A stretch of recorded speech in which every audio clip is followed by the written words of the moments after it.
Hello, welcome to B for you. അപ്പോൾ നമ്മളെല്ലാവരും കാത്തിരുന്ന 10th പ്രിലിംസിൻ്റെ കൺഫർമേഷൻ കൊടുക്കേണ്ട ഡേറ്റും വന്നിട്ടുണ്ട്. എന്താണ് എക്സാമിൻ്റെ ഡേറ്റും വന്നിട്ടുണ്ട് അല്ലേ. അപ്പോൾ നമ്മൾ ഇനിയിപ്പോൾ എന്താണ് പഠിത്തം ഒന്നും കൂടെ സ്ട്രോങ് ആക്കേണ്ട ഒരു ടൈമിലേക്ക് എത്തിയിട്ടുണ്ട്. ഈ ഒരു ടൈമിലാണ് സാധാരണ എല്ലാവർക്കും വരുന്ന ഒരു കാര്യമാണ് മടി. അത് ഒട്ടുമിക്ക ആൾക്കാർക്കും എന്താണ് ഇപ്പം സംഭവിച്ചുകൊണ്ടിരിക്കുന്നതായിരിക്കും. അപ്പം എന്താണ് ഇനിയിപ്പോൾ മടിയൊന്നും പിടിച്ചിരുന്നിട്ട് കാര്യമില്ല. നമ്മൾ ഇനിയിപ്പോൾ ഒരുപാട് ഡീപ്പായിട്ടൊന്നും പഠിക്കാൻ നിൽക്കണ്ട. നമ്മളെന്താണ് നമുക്ക് സിലബസിൽ പറഞ്ഞിട്ടുള്ള പോലെ നമുക്ക് എന്താണ് ടോപ്പിക്ക് റിലേറ്റഡ് ആയിട്ടുള്ള SCERT ചാപ്റ്റേഴ്സ് നമ്മൾ ആദ്യം ഇമ്പോർട്ടൻസ് കൊടുത്ത് പഠിക്കുക. അപ്പോൾ നമ്മൾ എന്താണ് സിലബസിൽ പറഞ്ഞിട്ടുള്ള ടോപ്പിക്കുകൾ നമ്മൾ അവിടെ എന്താണ് കംപ്ലീറ്റ് ആക്കും. പിന്നെ ഇമ്പോർട്ടൻസ് കൊടുത്ത് പഠിക്കേണ്ടതാണ് നമ്മൾ മാത്സിനൊക്കെ അറിയാമല്ലോ, 20 മാർക്കാണ് മാത്സ്. അതുപോലെ തന്നെ current affairs, daily current affairs എഴുതുന്നവരാണെങ്കിൽ അതങ്ങനെ അതിൻ്റെ ആ ഒരു രീതിക്ക് പഠിച്ച് മുന്നോട്ട് പോകും. പക്ഷേ നമ്മൾ ഇപ്പോൾ വെച്ച് കറണ്ട് അഫേഴ്സ് നോക്കുകയാണെങ്കിൽ നമുക്ക് PSC ബുള്ളറ്റിനിൽ വരുന്ന കറണ്ട് അഫേഴ്സ് നോക്കുന്നതായിരിക്കും നല്ലത്. കാരണം എന്താണെന്ന് വെച്ചാൽ ഇനിയിപ്പോൾ പിടിച്ചിട്ട് നമ്മൾ ഓരോ മന്തിലെയും കറണ്ട് അഫേഴ്സ് എഴുതാൻ നിന്നിട്ടുണ്ടെങ്കിൽ നമുക്കെന്താണ് മറ്റുള്ള ടോപ്പിക്കുകളൊന്നും പഠിക്കാനുള്ള ആ ഒരു ടൈം നമുക്ക് കിട്ടിക്കൊള്ളുന്നില്ല.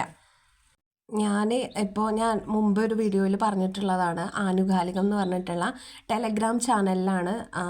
അതിൽ നിന്നാണ് ഞാൻ ഡെയിലി കറണ്ട് അഫേഴ്സ് എഴുതുന്നത്. പിന്നെ PSC ബുള്ളറ്റിൽ വരുന്ന കറണ്ട് അഫേഴ്സ് ഞാൻ നോക്കുന്നുണ്ട്.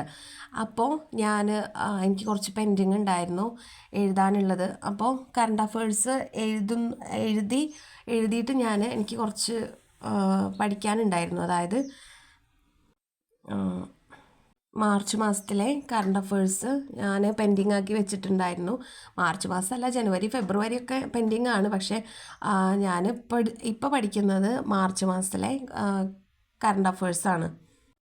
കറണ്ട് അഫേഴ്സൊക്കെ നമ്മൾ പെൻഡിങ് ആക്കി വെച്ച് കഴിഞ്ഞാൽ നമുക്ക് ലാസ്റ്റ് ആകുമ്പോഴേക്കും എവിടെയും എത്താത്തൊരവസ്ഥയായിരിക്കും. കാരണം നിങ്ങൾക്ക് തന്നെ അറിയാമല്ലോ, കറണ്ട് അഫേഴ്സ് പഠിക്കാനിരുന്ന് കഴിഞ്ഞിട്ടുണ്ടെങ്കിൽ ഒരുപാടുണ്ട്. അപ്പോൾ അത് നമ്മൾ എക്സാമിൻ്റെ 2 ആഴ്ച മുന്നേ അല്ലെങ്കിൽ 1 മാസം മുന്നേ ഒക്കെ പഠിക്കാമെന്ന് വെച്ചിരുന്നിട്ടുണ്ടെങ്കിൽ നമുക്ക് കറണ്ട് അഫേഴ്സിന് നമുക്ക് മാർക്ക് സ്കോർ ചെയ്യാൻ കഴിയില്ല. അപ്പോൾ മാത്സ് ഒന്നും പഠിക്കാത്തവർ ഉണ്ടെങ്കിൽ മാത്സൊക്കെ ഇപ്പോഴേ നോക്കിക്കോളുക. കാരണം നമുക്ക് മാത്സ് ഒന്നും പെട്ടെന്ന് തീർക്കാൻ പറ്റിയ ഒരു സബ്ജക്റ്റ് അല്ല. അത് നമ്മൾ കുറച്ച് ടൈം എടുത്ത് പഠിക്കുക വേണം. 1-2 മണിക്കൂറൊക്കെ ചിലപ്പോൾ നമുക്ക് ഒരു ടോപ്പിക്ക് പഠിക്കാൻ തന്നെ ടൈം എടുക്കും. കാരണം നമ്മൾ ബൈ ഹാർട്ട് ചെയ്ത് പോയിട്ടും കാര്യമില്ല. നമ്മൾ എക്സാമിൻ്റെ ആ ഒരു ടൈമിൽ നമുക്ക് ആകെ കൂടി കൺഫ്യൂഷൻ ആയിരിക്കും. അപ്പോൾ മാത്സൊക്കെ നോക്കാത്തവരുണ്ടെങ്കിൽ ഇപ്പോഴേ നോക്കിക്കോളുക. SCERT നമുക്ക് കുറച്ചൊക്കെ ഒന്ന് വായിച്ചിട്ട് നമുക്ക് അതിലെ ഇമ്പോർട്ടൻ്റ് ആയിട്ടുള്ള ടോപ്പിക്കുകൾ നമ്മൾ റിപ്പീറ്റ് ചെയ്ത് വായിച്ചാൽ നമുക്ക് എക്സാം ഹാളിൽ ഇരിക്കുമ്പോൾ നമുക്ക് കിട്ടിക്കോളും, ആൻസർ കിട്ടിക്കോളും. ഞാൻ ഇപ്പോൾ സിലബസിലുള്ള ടോപ്പിക്കിൻ്റെ ഡീപ്പായിട്ടുള്ള പഠനം ഒന്ന് സ്റ്റോപ്പ് ചെയ്തിട്ടുണ്ട്.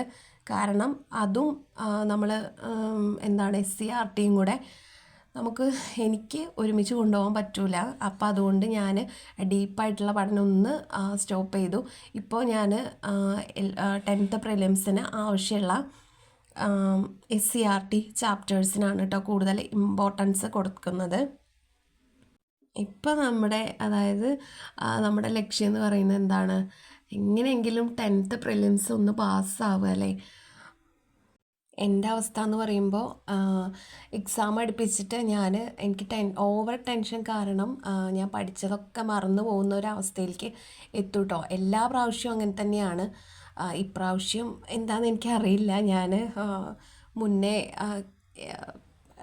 10th പ്രിലിംസിന് ആവശ്യമായിട്ടുള്ള മാത്സിൻ്റെ ഒരുവിധം ടോപ്പിക്കുകളൊക്കെ കംപ്ലീറ്റ് ചെയ്ത് വെച്ചിട്ടുണ്ട്. ഇനിയിപ്പോൾ അത് റിവിഷൻ ചെയ്യുമ്പോൾ എനിക്ക് എത്രത്തോളം കിട്ടുന്നൊന്നും അറിയില്ല. എന്നാലും ഞാൻ നോക്കുന്നുണ്ട് മാക്സിമം. മാത്സ് അപ്പം നിങ്ങൾ മാത്സ് പഠിക്കുമ്പോൾ എപ്പോഴെപ്പോഴും റിവിഷൻ ചെയ്യണം കേട്ടോ. ഓരോ ടോപ്പിക്ക് കഴിയുമ്പോൾ അത് ഇടയ്ക്കിടയ്ക്ക് റിവിഷൻ ചെയ്യണം. അല്ലെങ്കിൽ എന്താണ് മാത്സ് നമ്മൾ ഒരുപാട് പഠിക്കുമ്പോൾ നമുക്ക് ഏതൊക്കെയാണ് ഇക്വേഷൻസും കാര്യങ്ങളൊക്കെ നമ്മൾ മറന്നു പോകും. അപ്പോൾ എല്ലാവരും നന്നായിട്ട് പഠിക്കുക കേട്ടോ.